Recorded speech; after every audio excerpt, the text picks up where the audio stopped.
Hi friends, welcome to my recipe corner. അപ്പോൾ ഇന്ന് ഊണിന് എളുപ്പത്തിൽ ചെയ്തെടുക്കാൻ പറ്റുന്ന ഒരു ഒഴിച്ചുകറിയാണ് കേട്ടോ. അപ്പം നമ്മുടെ നാടൻ ചുരയ്ക്ക പരിപ്പ് കറി. അപ്പോൾ വളരെ ഈസി ആയിട്ട് നമുക്ക് ചെയ്യാം. അതുപോലെ തന്നെ ചോറിനും ചപ്പാത്തിക്കും ഒക്കെ നല്ലൊരു കോമ്പിനേഷൻ കൂടിയാണ്. അപ്പോൾ നമുക്ക് ചാനൽ ഇതുവരെ സബ്സ്ക്രൈബ് ചെയ്തിട്ടില്ലാത്തവർ പ്ലീസ് ഒന്നങ്ങ് സബ്സ്ക്രൈബ് കൂടി ചെയ്തേക്കണേ. അതുപോലെ തന്നെ അതിനടുത്തായി കാണുന്ന ഒരു കുഞ്ഞു ബെല്ലൈക്കണും കൂടി പ്രസ് ചെയ്യാൻ മറക്കല്ലേ. അപ്പോൾ ഇനി നമുക്ക് വീഡിയോയിലോട്ട് പോകാം.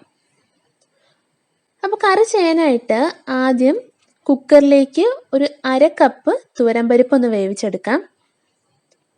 അപ്പോൾ ഇതിപ്പോൾ ഞാനൊരു 20 മിനിറ്റ് കുതിർത്തെടുത്തതാണ് കേട്ടോ.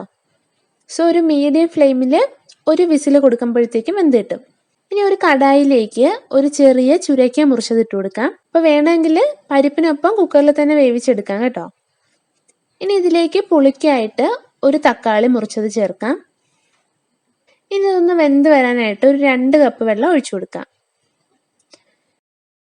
ഉപ്പ്, ഒരു 1/4 ടീസ്പൂൺ മുളക് പൊടി, ഒരു 1/2 ടീസ്പൂൺ മഞ്ഞൾപ്പൊടി. ഇതെല്ലാം കൂടി ചേർത്ത് നന്നായിട്ടൊന്ന് മിക്സ് ചെയ്തെടുക്കാം. ഇനി ഇതൊന്ന് വേവിച്ചെടുക്കാം.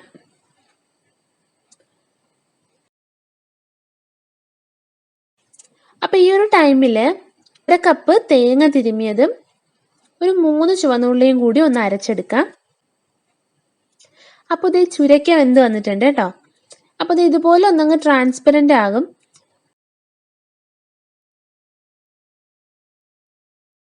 ഇനി ഇതിലേക്ക് നമ്മൾ നേരത്തെ വേവിച്ചു വെച്ച പരിപ്പ് ചേർത്ത് കൊടുക്കാം. അതുപോലെ തന്നെ നമ്മൾ അരച്ചു വെച്ച തേങ്ങ കൂടി ചേർത്ത് കൊടുക്കാം. ഇത് നന്നായിട്ടൊന്ന് മിക്സ് ചെയ്തെടുക്കണം. അപ്പോൾ പരിപ്പും അതുപോലെ തന്നെ തേങ്ങാക്കൂട്ടും ഒക്കെ ഇതിൽ നന്നായിട്ട് മിക്സ് ആയിട്ട് വരണം.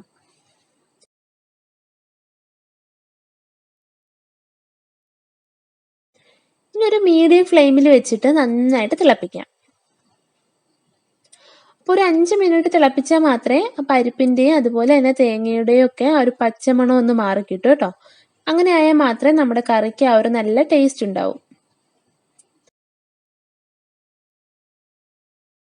അപ്പോൾ ഇത് ഇത്രയും മതി. ഇനി ഇതിലേക്ക് ഒന്ന് താളിച്ചൊഴിക്കണം. അപ്പോൾ താളിക്കുമ്പോൾ ശ്രദ്ധിക്കുക, തീ ഒന്ന് ഓഫ് ചെയ്തതിന് ശേഷം ഒരു 1/2 ടീസ്പൂൺ മുളക് പൊടി കൂടി ചേർക്കണം. അപ്പോൾ അതൊരു സ്പെഷ്യൽ ടേസ്റ്റ് കൊടുക്കും. അപ്പോൾ ഇനി നന്നായിട്ട് മിക്സ് ചെയ്തെടുക്കാം. അപ്പോൾ ഇത് ഇത്രയേ ഉള്ളൂ, നമ്മുടെ സിമ്പിൾ ചുരയ്ക്ക പരിപ്പ് കറി റെഡി ആയിട്ടുണ്ട്. അപ്പോൾ വളരെ ഈസിയാണ് ചെയ്യാൻ, അതുപോലെ തന്നെ അടിപൊളി ടേസ്റ്റുമാണ്. അപ്പോൾ ഉറപ്പായിട്ട് എല്ലാവരും ട്രൈ ചെയ്ത് വെക്കുക. അപ്പോൾ ഇതുപോലൊരു ഈസി ആൻഡ് ടേസ്റ്റി റെസിപ്പി ആയിട്ട് നെക്സ്റ്റ് എപ്പിസോഡിൽ കാണാം. Till then take care and by.